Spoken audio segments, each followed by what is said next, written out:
안녕하세요. 산재박사TV의 조경준 노무사입니다. 오늘은 뇌심혈관계의 산재 승인 사례에 대해서 이야기해 보려고 해요.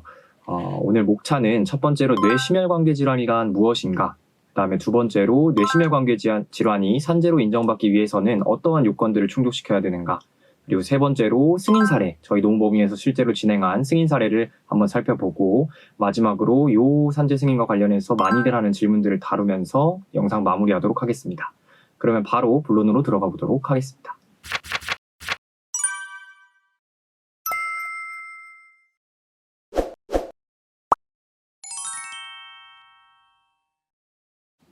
뇌심혈관계 질환이라 함은 뇌나 심장에 있는 혈관이 막히거나 터져서 발생하는 질병을 의미합니다. 대표적으로 심근경색이나 뇌졸중, 뇌경색, 뇌실 질내출혈, 지주막하 출혈 등을 꼽을 수 있겠고요.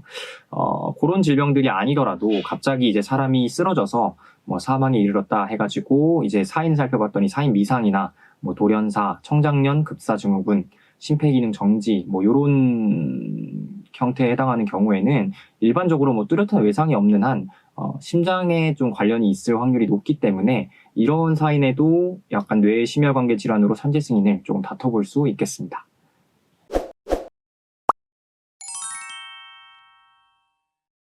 산업재해보상보험법은 이런 뇌심혈관계 질환을 산재로 승인하는 데 있어서 크게 좀 두 가지로 구분을 하고 있는 듯 보입니다. 첫 번째는 과로가 존재하는 경우 근로자에게 발생한 이 질병을 산재로 승인하고 있고요. 두 번째로는 업무와 관련된 돌발적이고 예측 불가능한 사건에 휘말리는 경우를 또 산재로 승인하고 있습니다. 업무와 관련된 돌발적이고 예측 불가능한 사건이라는 표현이 굉장히 추상적입니다. 요거에 대해서 공단이 직접 들고 있는 예를 몇 가지 소개를 해드리자면, 첫 번째는 교통사고 같은 것을 예로 들 수 있겠고, 두 번째는 인명피해가 있을 정도의 중대한 재해나 아니면 인명사고 같은 거에 휘말리거나 관계자거나 하는 경우, 그리고 마지막으로 상사나 고객 아니면 동료와의 좀 도를 넘는 폭언이나 폭행 등이 있어서 조금 감정적인 기복이나 충격 같은 게 충분히 있을 거라고 객관적으로 인정되는 경우, 그리고 이런 사건들이 있은 지 24시간 이내에 뇌심혈관계 질환이 발병을 한다면 상당 인과관계가 있는 것으로 보고 산재 승인에 조금 유리하게 고려를 하고 있는 것으로 판단할 수 있겠습니다. 네, 이렇게 돌발적이고 예측 곤란한 사건에 휘말린 경우가 아님에도 뇌심혈관계 질환이 발병을 했고 이걸 산재로 승인받기 위해서 다퉈야 한다면 부득이하게 조금 과로가 존재하였다라는 방향으로 진행해보는 것을 검토할 수 있겠습니다. 이와 관련해서 고용노동부 장관은 고용노동부 고시 제2020-155호를 통해서 과로에 대해서 명확하게 규정하고 있습니다. 과로는 크게 단기적 과로와 좀 장기적 만성 과로로 나눠볼 수 있는데요. 단기적 과로의 경우에는 발병 전 이제 일주일 동안의 평균 근로시간이 발병 전 12주 동안의 평균 근로시간에 비해 30% 이상 증가를 하였다면 단기적 과로가 존재하였다고 인정받을 수 있겠습니다. 네, 만성적 과로의 인정 기준은 조금 복잡한데요. 근로자분께서 이제 쓰러지신 날 이전 12주 동안의 근로시간들을 각각 더해가지고 각 주차별로 확보를 한 다음에 이것들을 평균을 낸 값이 일정 기준을 넘느냐 넘지 못하느냐로 좀 판단하는 경향이 강합니다. 52시간에 도달하면 하게 될수록 좀 과로가 존재하였다고 판단받을 가능성이 높아지게 되고요. 52시간을 넘기면 어느 정도 과로가 존재했다. 그리고 이걸 초과해서 60시간에까지 이르게 되면 과로가 분명히 존재했다라고 인정받을 수 있는 수준이 됩니다. 다만 이 근로시간만을 가지고 사실 과로를 판단하는 건 아니고요. 추가적으로 업무부담 가중요인이라는 7가지 요인을 고려합니다. 업무부담 가중요인의 예를 들어드리자면은 근무 일정 예측이 어려운 업무, 육체적으로 부담이 큰 업무, 정신적인 부담이 큰 업무, 시차가 큰 출장이 잦은 업무, 그다음에 유해한 환경 요건들에 잘 노출되는 업무, 요것들을 충족시키는 경우에는 좀 업무와 질병 간의 상당 인과관계 인정에 좀 더 유리하게 평가받을 수 있겠습니다.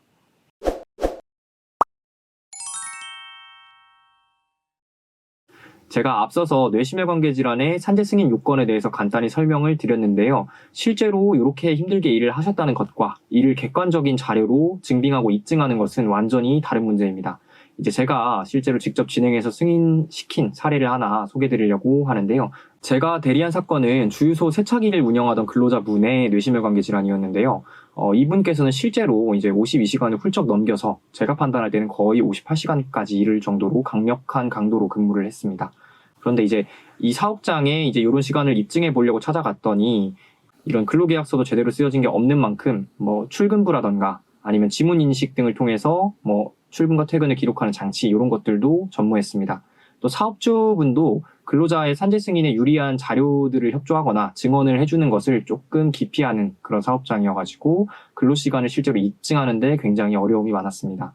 네, 이렇게 근로시간 입증이 어려운 경우에는 부득이하게도 조금 간접적인 방법들을 사용하게 되는데요. 동료 근로자의 진술을 확보하거나 아니면은 뭐 톨게이트를 타고 출근을 하는 경우에는 그 톨게이트에 찍힌 그 시간 내역을 고려해가지고 출퇴근 시간임을 주장을 하거나 아니면은 아파트 지하 주차장에 자동차 출차 시간, 뭐 다시 들어오는 시간 등을 좀 객관적으로 뽑아내서 그걸 증거로 제출하는 등의 방법을 사용해 볼 수 있겠습니다. 근데 이 사건의 근로자 같은 경우에는 동료 근로자분들도 도와주기를 조금 꺼려했고, 그다음에 톨게이트를 타고 출근하는 경우도 아니었으며 지하 주차장에 입출차 내역이 남아있지도 않았습니다. 그래서 이분의 근로시간을 입증하기 위해 사용한 방법은 이분이 집과 저기 사업장의 거리가 가까워서 퇴근하는데 걸리는 시간이 짧아가지고 퇴근하면서 아내분한테 항상 전화를 해서 저녁을 같이 먹자는 그런 통화를 남겼는데요. 그 통화 내역을 조금 통신사 본사에 가서 확보를 한 다음에 퇴근할 때 전화를 건 것이므로 이걸 퇴근 시간으로 보아야 한다라는 취지의 주장을 펼쳤습니다.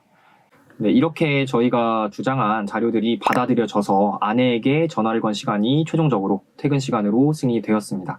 그래서 본래 근로계약서상의 근로시간만으로는 52시간을 넘길 수 없었는데 이런 시간들이 인정되어가지고 추가적으로 근로시간에 산입이 되게 되면서 최종적으로 52시간 36분의 근로시간을 인정받고 업무상 질병으로 승인받게 되었습니다.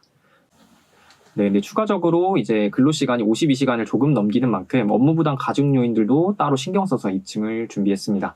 이제 세차기 자체의 소음과 세차를 위해서 정차해 있는 차량들의 엔진 소음 등으로 인해서 유해한 작업 환경에 노출이 되었으며 사실상 야외에서 근무하는 것인 만큼 일교차나 한랭 한파에 그대로 노출되었다 같은 것을 추가적으로 주장했습니다. 더해서 이제 쉬는 시간이 크게 없는 이 빡빡한 작업 환경과 사업장 내에 이제 그 차량들 간의 추돌이 조금 잦아서 이 경고문을 붙여놓은 것들을 사진 찍어서 이제 제출을 하면서 이제 정신적인 스트레스나 뭐 육체적 긴장 같은 것들을 충분히 동반할 수 있는 업무였다를 추가적으로 주장을 했고요. 부분적으로 인정을 받았습니다.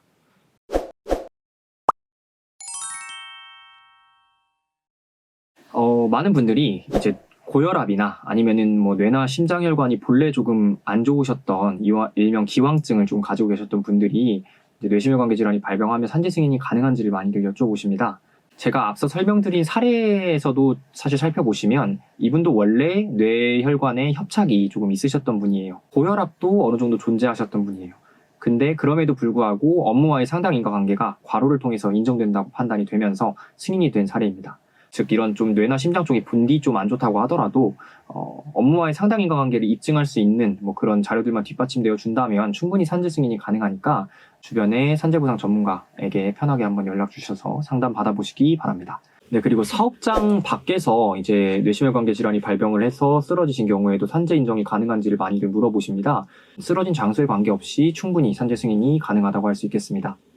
그리고 마지막으로 조금 많이 하는 질문이 나이가 조금 있는데도 산재 승인이 가능하냐 이런 얘기들을 많이 물어보시는데 뇌심혈관계 질환의 발병이나 뭐 업무와의 인과관계를 판단할 때 성별이나 나이 같은 것도 판단을 하게 되어 있고 실제로 나이가 많은데 이 정도의 업무량이면은 요상병을 유발할 수 있다고 보아서 산재 승인을 조금 긍정적으로 검토한 사례들도 심심치 않게 찾아볼 수 있으니까 나이가 많다 그래서 산재 승인이 어렵다라고 생각하실 것까지는 없을 것 같습니다.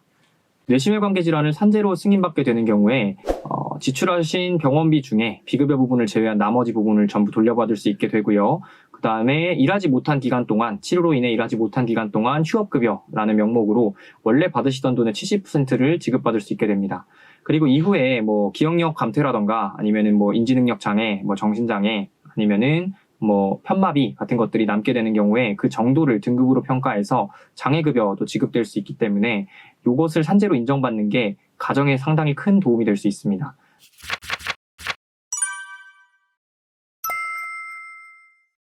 네, 지금까지 제가 뇌심혈관계 질환의 산재 승인 요건이나 뭐 승인 사례에 대해서 간단하게 알려드렸습니다. 이런 요건에 해당을 해가지고 산재로 보상받을 수 있는지 여부가 궁금하신 분들은 저희 노무법인 이산으로 문의 주시면 저희가 무료 상담 도와드리도록 하겠습니다. 오늘 영상이 뇌심혈관계 질환으로 고통받는 많은 근로자분들에게 도움이 되었으면 좋겠고요. 이상으로 저희 영상 마치겠습니다. 감사합니다.